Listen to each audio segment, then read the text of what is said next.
इदम शरीरम, ये जो तुम्हारा शरीर अविनाशी है इस सचरूपी रंगमंच पर, जिसका कभी मंच पर विनाश होता ही नहीं। आत्मा तो अविनाशी है ही है, कि शरीर का भी विनाश नहीं होता।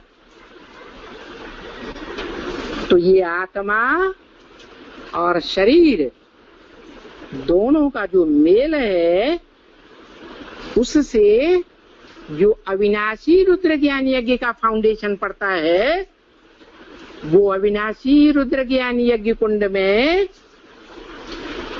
सभी मनुष्य आत्माएं आज नहीं तो कल ब्रह्मा की औलाद ब्राह्मण बन करके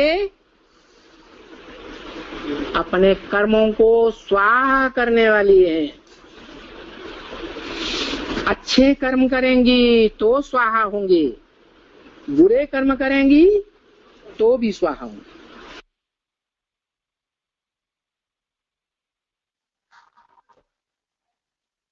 अभी के पॉइंट में जैसे बताया, पहले पॉइंट में जितना दिल से रुद्र ज्ञान यज्ञ की सेवा करेंगे तो ऐसे बच्चों को बाप पसंद करते हैं, याद करते हैं। और अभी के पॉइंट में बात आई कि सारी दुनिया ही इस रुद्र ज्ञान यज्ञ कुंड में स्वाहा होने वाली है। अभी आगे बेसिक कोर्स। बेसिक कोर्स में बात चल रही थी भगवान की, कि आत्माओं का जो रूप है वैसे ही भगवान का भी रूप है। और इसका उदाहरण के रूप में हमने कल समझा था, जैसे सांप का बाप सांप की तरह लंबा होता है, हाथी का बाप हाथी की तरह मोटा ताजा होता है। अर्थात पिता जो है वो बच्चे की तरह ही होता है। इसी तरह आत्मा का रूप जैसे सूक्ष्म है, ज्योति बिंदु स्वरूप है, वैसे ही आत्माओं के जो पिता है, हर धर्म वाली मनुष्य आत्माएं मनुष्य ही है और उनमें आत्माएं ज्योति बिंदु सितारे की जैसी होती है। और सभी मनुष्य आत्माओं का, सभी आत्माओं का बाप ही परम पिता जो है वो भी सूक्ष्म ज्योति बिंदु है। अब इसमें ऐसे न समझा जाए कि परम पिता पिता है सभी के, तो जैसे सांप का बाप सांप की तरह लंबा है या हाथी का बाप हाथी की तरह मोटा ताजा है, इसका मतलब परम पिता स्थूल आकार में उनका जो ज्योति बिंदु है वो बड़ा होगा, ऐसी बात नहीं है। आत्माएं जैसे सूक्ष्म अणु की तरह है, उसी आकार में परम पिता परमात्मा भी सूक्ष्म ही होते हैं। यह स्थूल आकार की बात नहीं है, बल्कि आत्मा से भी अत्यंत सूक्ष्म होते हैं परमात्मा। तो ये बात हो गई परमात्मा के रूप की। अभी आगे परमात्मा के रूप के बारे में भगवत गीता में क्या बताया है उसे देखते हैं।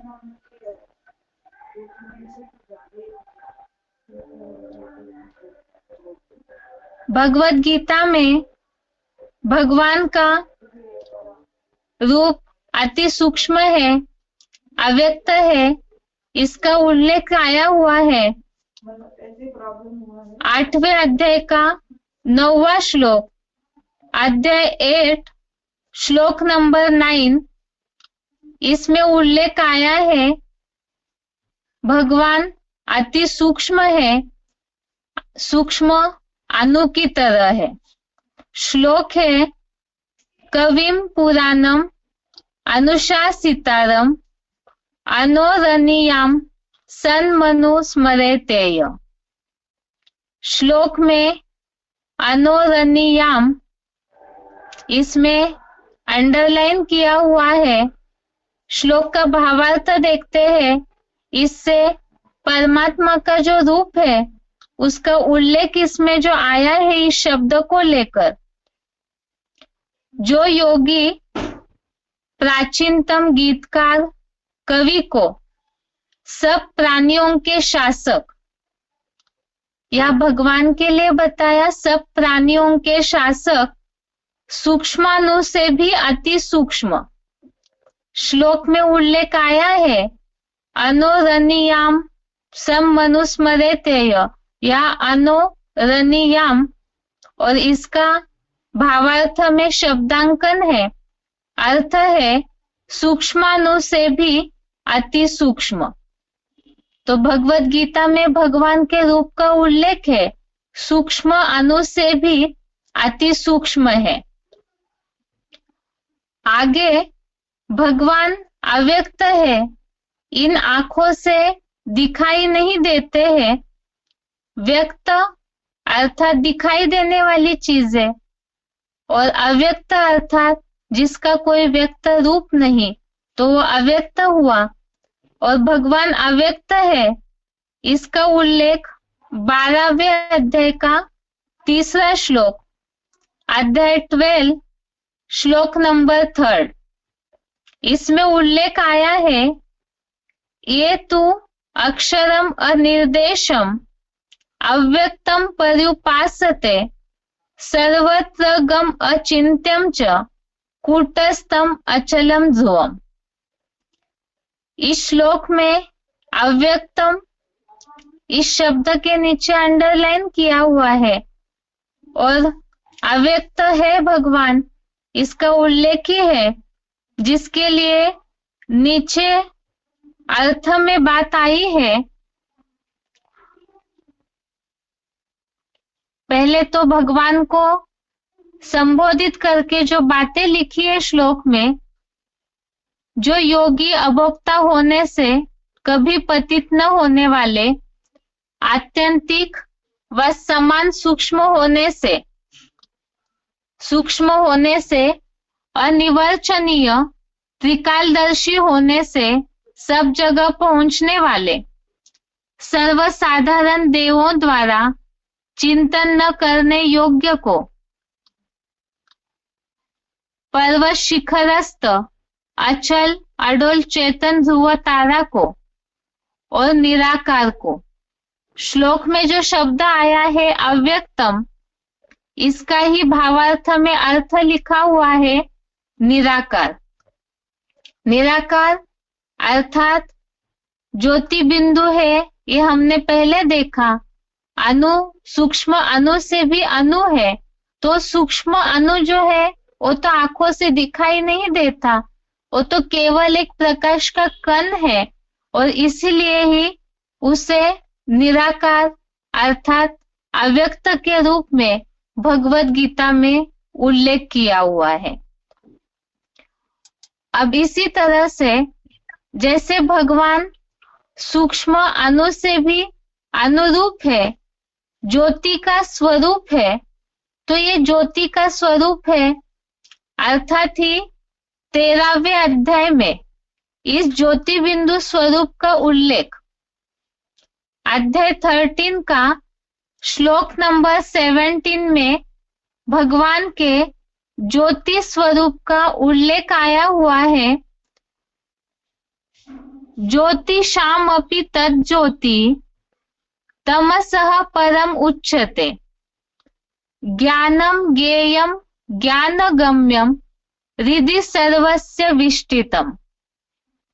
अर्थात भगवान ज्योति स्वरूप है, उसके उल्लेख के रूप में ही श्लोक में यहाँ ज्योति शाम अपि तज्ज्योति तमसः परम उच्यते, इसके आगे अंडरलाइन किया हुआ है। तो जैसे भगवान सूक्ष्म अणु है, अव्यक्त है, निराकार है, और उसी को ही ज्योति बिंदु स्वरूप के रूप में उल्लेख किया जाता है, जिसका उल्लेख भी भगवत गीता में आया हुआ है। जो यहाँ भावार्थ में बात आई है वह ज्योतिमान नक्षत्रों की भी ज्योति है।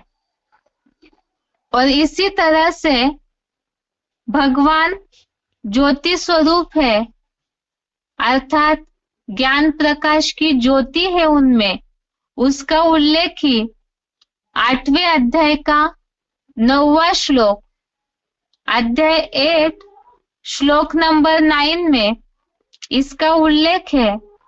इसके पहले ये श्लोक जो रूप में लिया हमने, इसमें सूक्ष्म अणु है परमात्मा, परम पिता अणु से भी अणु है, उस संबंध में उल्लेख लिया था। और अभी इसमें परमात्मा जो ज्योति स्वरूप है उससे संबंधित 8वें अध्याय के 9वें श्लोक में शब्द आया है, सर्वस्य धातारम चिन्त्य रूपम आदित्य वर्णम तमसः परस्तात्। तो यहाँ श्लोक में जो बात आई है आदित्य वर्णम तमसः, आदित्य वर्णम तमसः परस्तात्, इसका अर्थ है भगवान सूर्य की तरह वर्ण वाले और अंधकार से परे अर्थात ज्योति स्वरूप है। तो भगवान ज्ञान की ज्योति है, प्रकाश ही प्रकाश उनमें भरा हुआ है। तो उसका उल्लेख भी भगवत गीता में इस तरह से आया हुआ है, आदित्य वर्णम तमसः परस्तात्, अर्थात भगवान सूर्य की तरह वर्ण वाले। तो सूर्य जैसे प्रकाश से पूरी तरह भरपूर रोशनी वाला ही दिखता है, तो इसी तरह भगवान भी ज्ञान की ज्योति से भरपूर पूरा प्रकाश ही प्रकाश, जैसे सूर्य प्रकाश ही प्रकाश वाला है वैसे भगवान भी प्रकाश ही प्रकाश वाले हैं, अंधकार से परे है। तमसः परस्तात् अर्थात अंधकार से परे है, अर्थात ही ज्योति स्वरूप है। भगवत गीता के अलावा अथर्वशीर उपनिषद में भी भगवान को तेजोमय स्वरूप बताया गया है। भगवान के रूप के बारे में हम इस बेसिक कोर्स के चैप्टर में समझ रहे हैं। तो सबसे पहले हमने भगवान का रूप अनुरूप देखा जो भगवत गीता में उल्लेख आया। उसके अलावा अव्यक्त है, निराकार है, और तीसरा जो भगवत गीता में उल्लेख है अब वो निराकार सूक्ष्म है, तो उसके साथ ही वो ज्योति स्वरूप है, अर्थात प्रकाश से भरपूर है, सूर्य की तरह ही वर्ण वाले हैं। और उपनिषद में इसका उल्लेख आया हुआ है, भगवान तेजोमय स्वरूप है। इसका उल्लेख ही उपनिषद में जो उल्लेख आया हुआ है वो लिखा है, यो वे रुद्रः स भगवान यच्च तेजस्तस्मै वे नमो नमः। इसमें जो तेजस्तस्मै इस तरह से उल्लेख आया है भगवान के तेजोमय स्वरूप का।